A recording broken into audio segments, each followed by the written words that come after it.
ಈಗ ಉಮಾಶ್ರೀ ವರ್ಸಸ್ ಲಕ್ಷ್ಮೀ ಹೆಬ್ಬಾಳ್ಕರ್ ಯಾರಿಗೆ ಸಿಗುತ್ತೆ ಸಚಿವ ಸ್ಥಾನ ಅನ್ನೋದು ಸದ್ಯಕ್ಕಿರುವಂಥ ಕುತೂಹಲ. ಒಂದು ಮಾಹಿತಿಯ ಪ್ರಕಾರ ಹೈಕಮಾಂಡು ಉಮಾಶ್ರೀ ಅವರಿಗೆ ಮಣೆ ಹಾಕಲಾಗ್ತಾ ಇದೆ. ಮತ್ತೊಂದು ಕಡೆ ರಾಜ್ಯಾದ್ಯಂತ ಉಮಾಶ್ರೀ ಅವರಿಗೆ ಸಚಿವ ಸ್ಥಾನ ಕೊಡಬೇಕು ಅಂತ ಹೇಳಿ ಒಂದಷ್ಟು ಹೋರಾಟಗಳು ಕೂಡ ಆಗ್ತಾ ಇದೆ.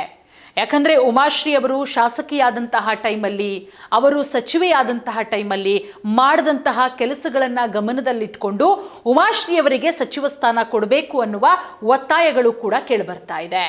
ನೋಡಿ, ಮೊದಲನೇ ಲಿಸ್ಟಲ್ಲಿ ಮಹಿಳೆಯರಿಗೆ ಯಾರಿಗೂ ಕೂಡ ಕಾಂಗ್ರೆಸ್ ಸರ್ಕಾರ ಮಣೆ ಹಾಕಲಿಲ್ಲ. ಲಕ್ಷ್ಮೀ ಹೆಬ್ಬಾಳ್ಕರ್ ಅವರು ಸಿದ್ದರಾಮಯ್ಯ ಅವರ ಸಂಪುಟದಲ್ಲಿ ಮಹಿಳಾ ಮತ್ತು ಮಕ್ಕಳ ಕಲ್ಯಾಣ ಇಲಾಖೆಯ ಸಚಿವೆಯಾಗಿದ್ದರು. ಡಿ.ಕೆ. ಶಿವಕುಮಾರ್ ಅವರಿಗೆ ಅತ್ಯಾಪ್ತಿಯಾಗಿದ್ದರೂ ಕೂಡ ಲಕ್ಷ್ಮೀ ಹೆಬ್ಬಾಳ್ಕರ್ ಅವರ ಹೆಸರನ್ನು ಕೈ ಬಿಡುತ್ತೆ ಕಾಂಗ್ರೆಸ್ ಹೈಕಮಾಂಡು. ಲಕ್ಷ್ಮೀ ಹೆಬ್ಬಾಳ್ಕರ್ ಅವ್ರಿಗಾಗಲಿ, ನಯನ ಮೋಟಮ್ಮ ಅವ್ರಿಗಾಗಲಿ, ಖನಿಜ ಫಾತಿಮಾ ಅವ್ರಿಗಾಗಲಿ, ರೂಪಕಲಾ ಶಶಿಧರ್ ಅವ್ರಿಗಾಗಲಿ ಯಾರಿಗೂ ಕೂಡ ಸಚಿವ ಸ್ಥಾನವನ್ನು ಕೊಡಲಿಲ್ಲ. ಲಕ್ಷ್ಮೀ ಹೆಬ್ಬಾಳ್ಕರ್ ಅವರಿಗೆ ಮತ್ತೊಮ್ಮೆ ಸಚಿವ ಸ್ಥಾನ ಕೊಡಲಾಗುತ್ತೆ ಅನ್ನುವ ಮಾತುಗಳು ಕೂಡ ಕೇಳಿಬರ್ತಾ ಇತ್ತು. ಬಟ್ ಲಕ್ಷ್ಮೀ ಹೆಬ್ಬಾಳ್ಕರ್ ಅವರನ್ನ ಕೂಡ ಕೈ ಬಿಟ್ಟಿದೆ ಕಾಂಗ್ರೆಸ್ ಹೈಕಮಾಂಡು. ಮೊದಲನೇ ಲಿಸ್ಟಲ್ಲಿ ಯಾವೊಬ್ಬ ಮಹಿಳಾ ಮಣಿಯರ ಹೆಸರು ಕೂಡ ಇಲ್ಲ. ಸೊ ಎರಡನೇ ಲಿಸ್ಟಲ್ಲಿ ಸಾಕಷ್ಟು ಜನ ಮಹಿಳೆಯರು ಕೂಡ ಆಕಾಂಕ್ಷಿಗಳಿದ್ದಾರೆ. ಖನಿಜ ಫಾತಿಮಾ ಅವರು 2018ರಿಂದ ಸಚಿವೆಗಾಗೋಕ್ಕೋಸ್ಕರ ಸಾಕಷ್ಟು ಲಾಬಿ ನಡೆಸ್ತಾ ಇದ್ದಾರೆ. ಹೈಕಮಾಂಡ್ ಅಂಗಳಕ್ಕೂ ಹೋಗಿ ಕದತಟ್ಟು ಬಂದಿದ್ದಾರೆ. Point number 1. ಮತ್ತೊಂದು ಕಡೆ ಲಕ್ಷ್ಮೀ ಹೆಬ್ಬಾಳ್ಕರ್ ಅವರು ಕೂಡ ಸಾಕಷ್ಟು ಆಕಾಂಕ್ಷೆ ಇಟ್ಕೊಂಡಿದ್ದಾರೆ. ಡಿ.ಕೆ. ಶಿವಕುಮಾರ್ ಅವರ ಸಂಪುಟಕ್ಕೆ ನಾನು ಸೇರ್ಪಡೆಯಾಗ್ತೀನಿ, ಎರಡನೇ ಲಿಸ್ಟಲ್ಲಿ ನನ್ನ ಹೆಸರಿರುತ್ತೆ ಅಂತ. ಉಮಾಶ್ರೀ ಅವರು ಕೂಡ ಬಹಳ ಓಪನ್ ಆಗಿ ಹೇಳಿದ್ದಾರೆ, ನನಗೂ ಸಚಿವ ಸ್ಥಾನ ಕೊಟ್ಟರೆ ಬಹಳ ಖುಷಿ, ಕಣ್ಣುಗೊತ್ಕೊಂಡು ನಾನು ಸ್ವೀಕಾರ ಮಾಡಿ ಕೆಲಸ ಮಾಡ್ತೀನಿ ಅಂತ ಹೇಳಿ. ಕೆ.ಎಚ್. ಮುನಿಯಪ್ಪ ಅವರ ಪುತ್ರಿ ರೂಪಕಲಾ ಶಶಿಧರ್ ಅವರು ಕೂಡ ಕಾಯ್ತಾ ಇದ್ದಾರೆ. ಮತ್ತೊಂದು ಕಡೆ ಮೋಟಮ್ಮ ಅವರ ಪುತ್ರಿ ಶಾಸಕಿ, ಮತ್ತೊಂದು ಕಡೆ ಯಂಗ್ಸ್ಟರ್ಗಳಿಗೆ ಮಣೆ ಹಾಕುವ ಸಾಧ್ಯತೆ ಇರೋದ್ರಿಂದ ನಯನ ಮೋಟಮ್ಮ ಅವರ ಹೆಸರು ಕೂಡ ಬಹಳಷ್ಟು ಜೋರಾಗಿ ಕೇಳಿಬರ್ತಾ ಇದೆ. ನೋಡಿ, ಉಮಾಶ್ರೀ ಅವರಿಗೆ ಸಚಿವ ಸ್ಥಾನ ನೀಡುವಂತೆ ಸಾಕಷ್ಟು ಒತ್ತಾಯಗಳು ಕೂಡ ಈಗ ಕೇಳಿಬರ್ತಾ ಇದೆ.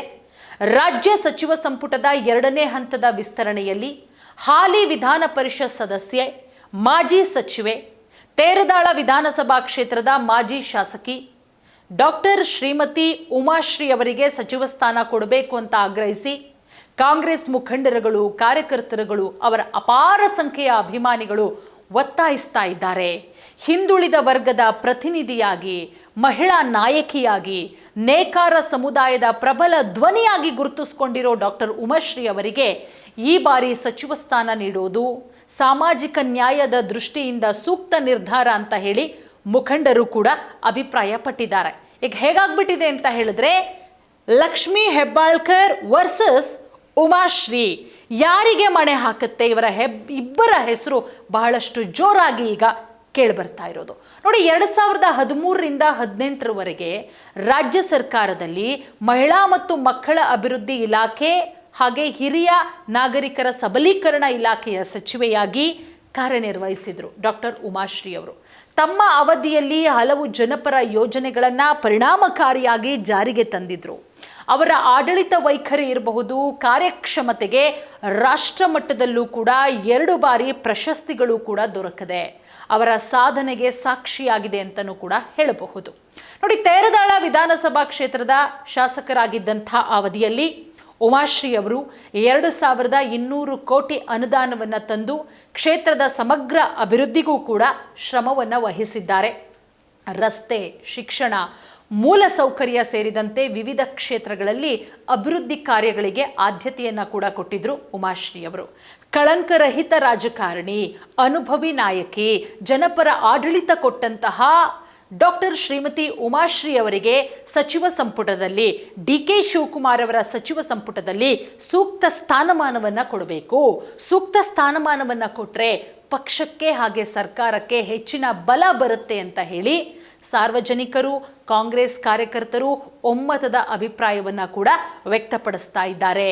ಹಾಗಾಗಿ ಉಮಾಶ್ರೀ ಅವರ ಬಗ್ಗೆಯೂ ಕೂಡ ಹೈಕಮಾಂಡ್ ಮುಂದೆ ಸಾಕಷ್ಟು ಅಹವಾಲುಗಳು ಹೋಗಿದೆ.